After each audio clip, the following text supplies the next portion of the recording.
আসসালামু আলাইকুম। আবারও চলে আসলাম আইএলটিএস এর আরেকটি ইম্পর্টেন্ট লেসন নিয়ে। আসলে কিভাবে প্র্যাকটিস করলে আপনার মুখের জড়তা এবং আপনি ফ্লুয়েন্ট হতে পারেন সেটাই আজকে শিখাবো। তো আজকে আমাদের একটা মোস্ট ইম্পর্টেন্ট টপিকস হচ্ছে হলিডেজ। এটা নিয়ে আমাদের আইএলটিএস স্পিকিংয়ে পরীক্ষায় থাকতেই পারে। তো প্রশ্নটা কি, what do you do when you have a holiday? আপনি যখন ছুটিতে থাকেন তখন আপনি কি করেন? অথবা এভাবে প্রশ্নটা করতে পারে, what do you do in your holidays? এভাবে করতে পারে, what do you do when you have a holiday, অথবা what do you do in your holidays. তো আপনি প্রথম আনসারটা দেখেন, আপনি এভাবে বলবেন, আই ডু। এই যে আই ডু প্রেজেন্ট টেন্সে, এখানে ডু দিয়ে প্রশ্ন করা হয়েছে, পারবেন ওয়ান রূপ দিয়ে আনসার করতে হবে। I do varieties of activities. এই যে varieties of activities, varieties of, এটা একটা প্রেজ। অ্যাক্টিভিটিস, আমি বিভিন্ন ধরনের কাজ করি। ডিউরিং, এই যে ডিউরিং হচ্ছে একটা প্রিপোজিশন, মানে ওই সময়ে, যখন সময় বোঝাবে, কাল বোঝাবে, তখন আমরা ডিউরিং ইউজ করব, মনে থাকবে? বলেন, সময়ের ক্ষেত্রে আমরা কি ইউজ করব? সময়ের ক্ষেত্রে আমরা ডিউরিং ইউজ করব, during the holiday period, during the holiday period. তাহলে আমরা কিভাবে বলবো আনসারটা বলেন? I do varieties of activities during the holiday period. আমার সাথে সাথে বলেন, repeat after me. I do varieties of activities during the holiday period. আবার বলেন, again, I do varieties of activities during the holiday period. এরপর আপনি বললেন, firstly প্রথম কি কাজটা করেন, এই যে আবার প্রেজেন্ট সিম্পলি ব্যবহার করতেছি, এই যে verb one. I use most of ইট, এই যে এটা একটা প্রেজ, অধিকাংশ, এই সময়টার অধিকাংশ সময়, to spend time with my family and friends. তাহলে I use most of it, আমি এর অধিকাংশটা ব্যবহার করি, অর্থাৎ এই সময়টার অধিকাংশটা আমি কি করি? ব্যবহার করি। Two spend time, to spend মানে কি? ব্যয় করতে, time with family and friends, বন্ধুরা এবং ফ্যামিলির সাথে এই সময়টা ব্যয় করি, আমি ব্যবহার করি। আই ইউজ মোস্ট অফ ইট, আমার সাথে সাথে বলেন, I use, firstly I use most of it to spend time with family and friends. আমি ফ্যামিলি এবং ফ্রেন্ডদের সাথে অধিকাংশ সময় ব্যয় করি। Because my work is demanding, কারণ আমার কাজটা কি? বিকজ একটা কারণ দিলেন যে আমার কাজটা খুবই চাহিদাশীল। অ্যান্ড আই হার্ডলি, এই যে নট না ইউজ করে হার্ডলি ইউজ করতে পারেন। I hardly have time, আমি সময় পাই না। I hardly have time মানে কি? আমি সময় পাই না। বলেন, I hardly have time মানে কি? আমি সময় পাই না। এই hardly not এর পরিবর্তে যদি instead of using not, if you use in your conversation hardly, that time you will get more marks in IELTS exam. I ensure you that. In this way, you will make different kinds of sentences. You can say, if you say, I don't go to market. If you say, I hardly go to market. Which sentence will be better for you? Do you know? It will be better for you, I hardly go to market recently. In this way, you will make different kinds of sentences. Okay, I hardly have time outside on holiday to relax at home. অর্থাৎ বাড়িতে, মানে হলিডের সময় বাড়িতে রিল্যাক্সের জন্য বাহিরে আমি যথেষ্ট সময় পাই না। ঠিক আছে, তাহলে আবার বললাম, firstly I use most of it two spend time with family and friends because my work is demanding. এরপর আরেকটা যখন অ্যাড করবেন, আরেকটা তথ্য যখন অ্যাড করবেন, তখন বলবেন অলসো। এটাও কিন্তু প্রেজেন্ট টেন্সে বলতেছি। I go on tours to beautiful places in the country with them to relax and enjoy nature.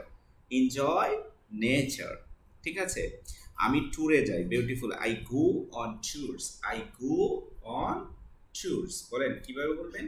I go on tours to beautiful places in the country with them to relax. এই যে two এর পরে সবসময় ভার্বের present form হয়, verb one হয়। এভাবে ভেঙে ভেঙে প্রথম ক্লিয়ার করতে হবে গ্রামারগুলো, তাহলে আপনি ইজিলি কি করতে পারবেন, সেন্টেন্সগুলো মেক করতে পারবেন। I go on tours, I go on tours. আর in the country with them মানে কি, তাদের সাথে টু রিল্যাক্স করার জন্য যাই, অ্যান্ড এনজয় নেচার, এবং নেচারকে উপভোগ করার জন্য যায়।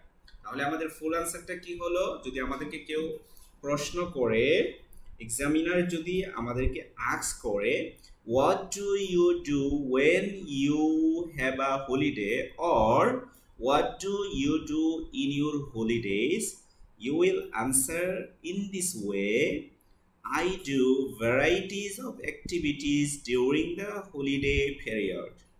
Firstly, I use most of it to spend time with family and friends because my work is demanding and I hardly have time outside on holiday to relax at home.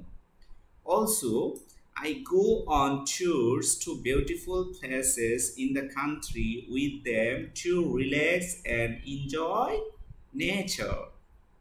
In this way, you will give a confident answer and you will secure your dream result, that means 7+ in spoken. Okay, today we are learning how to answer confident answer in speaking part 1 and part 3. Okay, you can answer these questions in another way. Now I explain it again. Answer 2, you can say in this way: well, holidays give me an opportunity to relieve my stress. দেখেন কত সুন্দর ভাষা, how nicely you can give the confident answer. Holidays give me an opportunity to relieve my stress. মানে holiday আমাকে সুযোগ করে দেয় আমার স্ট্রেসটাকে কি করার জন্য, রিলিভ করার জন্য। ঠিক আছে, তাহলে হলিডেজ গিভ মি, আমার সাথে সাথে বলেন, repeat after me. Well, holidays give me an opportunity, holidays give me an opportunity, opportunity অর্থ কি, সুযোগ দেয়, টু রিলিভ, এই যে টু এর পরে ভার্বের প্রেজেন্ট ফর্ম, মানে রিলিভ করতে, আমার স্ট্রেসগুলোকে দূর করতে। এরপর আবার আমি একটা কি করলাম, কন্ডিশনাল সেন্টেন্স ইউজ করলাম। If I have holidays for a longer period, মানে আমি হলিডেটাকে আমার ছুটির দিনটাকে 2 ভাগে ভাগ করে ফেলতেছি। যদি আমার if I have holidays for a longer period, যদি আমার হলিডেজটা দীর্ঘ সময়ের জন্য হয়, আই ইউজুয়ালি এক্সপ্লোর, দেখেন কত সুন্দর ভাষা, I usually explore new places with my family. যদি আমার ছুটির দিনটা কি হয়, if I have holidays for a longer period, I usually explore new places with my family. However, এই যে আমি এটাকে কন্ট্রাডিক্ট করছি, if the holidays are short, যদি হলিডেটা অল্প সময়ের জন্য হয়, I stay, এই যে আমি স্টে থাকি, home to read books and clean my house, আমি আমার বাড়িতে থাকি এবং কি করি, আমার হাউসটাকে ক্লিন করি। তাহলে এখান থেকে আমরা কি কি জিনিস শিখতে পারলাম, এই যে ভ্যারাইটিস অফ অ্যাক্টিভিটিস শিখতে পারলাম, ডিউরিং শিখতে পারলাম, এরপর আমরা ফার্স্টলি শিখতে পারলাম, মোস্ট অফ ইট শিখতে পারলাম, ইউজ তো আমরা পারি, এই যে স্পেন্ড ভার্বটা শিখতে পারলাম। এরপরে দেখেন কি আর কি, এই যে হার্ডলি দিয়ে একটা সেন্টেন্স শিখতে পারলাম, I hardly have time outside, এই যে সেন্টেন্সটা, এই যে টু রিল্যাক্স এট হোম। এরপর আই গো অন ট্যুরস, এটা একটা প্রেজ, এটা শিখতে পারলাম, বিউটিফুল প্লেসেস, এরপরে to relax and enjoy nature. এইগুলো দিয়ে আপনি আবার you will try to make new sentences by using these words, these vocabularies, and in this way you can become fluent. ওকে, এরপরে দেখেন এই অ্যান্সারটা আরো অনেক সুন্দর। এখান থেকে গিভ মি অ্যান অপরচুনিটি, এটা একটা প্রেজ। টু রিলিভ মাই স্ট্রেস, এই যে রিলিভ কত সুন্দর ওয়ার্ড। এভাবে আপনি কি করবেন, এই ওয়ার্ডগুলো এখান থেকে এই যে রিলিভ, টু রিলিভ, এই যে গিভটা হচ্ছে ফাইনাইট ভার্ব, গিভের পরে আরেকটা ভার্ব ইউজ হয়েছে, এই জন্য to relive non finite verb use হয়েছে। সেন্টেন্সটাকে বড় করার জন্য আমাদেরকে কি করতে হবে, নন ফাইনাইট ভার্ব ইউজ করতে হবে। এই যে ইফ দিয়ে সেন্টেন্সটা শুরু হয়েছে, if I have holidays for a longer period I usually explore, এই যে এক্সপ্লোর একটা সুন্দর ওয়ার্ড, এটা যদি স্পোকেনে আপনার স্পিকিংয়ে ইউজ করতে পারেন তাহলে অবশ্যই আপনি কি পাবেন, you will get 7+ marks in your IELTS exam.